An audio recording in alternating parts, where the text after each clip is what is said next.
This setup is where I get literally everything done, from video editing and studying to eating and gaming. This isn't one of those perfectly decorated setups you'll find on Pinterest, far from it. There's a lot I'd like to improve and hopefully one day I will be able to. But without letting this intro go on for too long, let's start with the desk.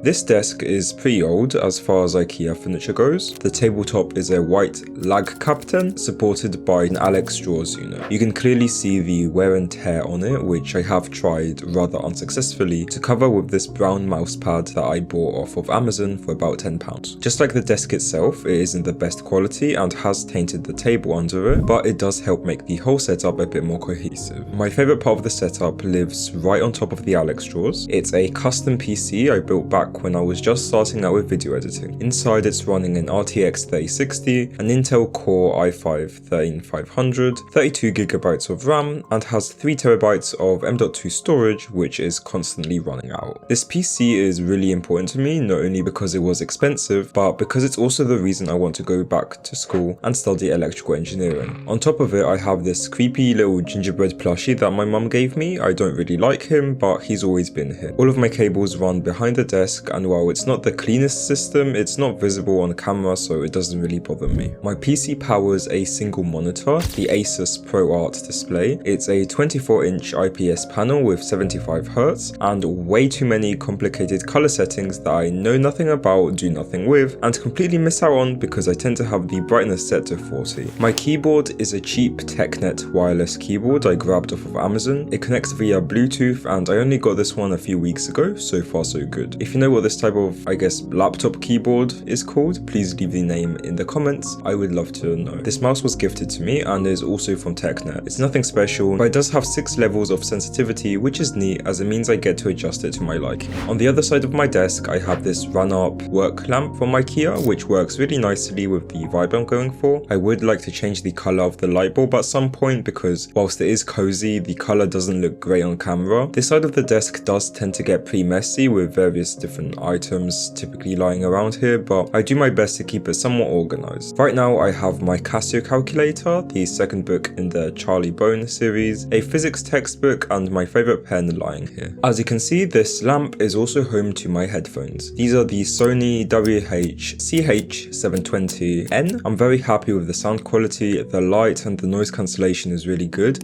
which makes them perfect for video editing, listening to music on a walk, or having a silent disco in your room. The one con to them is that they have this weird bump thing inside the cups, which I can sometimes feel against my ears. Because I don't want to get them scratched or lost, I do use these cheap Groove earbuds as my everyday earphones. The music quality is just fine, and even though they do tend to fall out of my ears if I'm not careful, they are pretty comfortable. So I take them with me whenever I go outside or to the gym. This microphone, a Razer Siren Mini, sits next to my lamp and has served me very well ever since I started taking content creation more seriously. The audio quality is perfectly fine, it doesn't pick up anywhere close to as much ambient noise as my phone did, and especially now that I've bought a pop filter, I'm very happy with it. The final audio output device that I have are these Creative Pebble speakers. For their price, they work perfectly fine, but the audio quality and clarity is miles better in my headphones and on my tablet. This is the Brown Milberget swivel chair from Ikea. It's not some high-end ergonomic chair with a million adjustments, but I've had it for a few years now and it's held up well. No squeaking, no weird issues, just a reliable chair that does its job and that I can easily spend the whole day in. This right here is my Samsung tablet S9 FE Plus. I bought it back when I thought I was going to be an artist, and even though that's not something that's ever going to happen, I don't regret the purchase. It's a 12.4-inch IPS panel with 90Hz, and it was a huge upgrade from my previous Tab S6 Lite. It's perfect for studying, drawing, watching YouTube videos, listening to music, pretty much everything. Unlike an iPad, it also comes with a pen, and so far I haven't felt the need to replace the nib. The only thing I'd maybe change is the screen protector I use, because I would like to see if a more matte protector changes how it feels to write on the tablet. My phone is the Samsung A54 from 2023. It's the first phone I've had that isn't black, and I'm super happy with it. It's fast and I can keep things nicely organized. It does everything I need it to. I use it for recording footage, listening to music, watching YouTube videos, checking how poorly my own videos are performing, and everything else you'd use a phone for.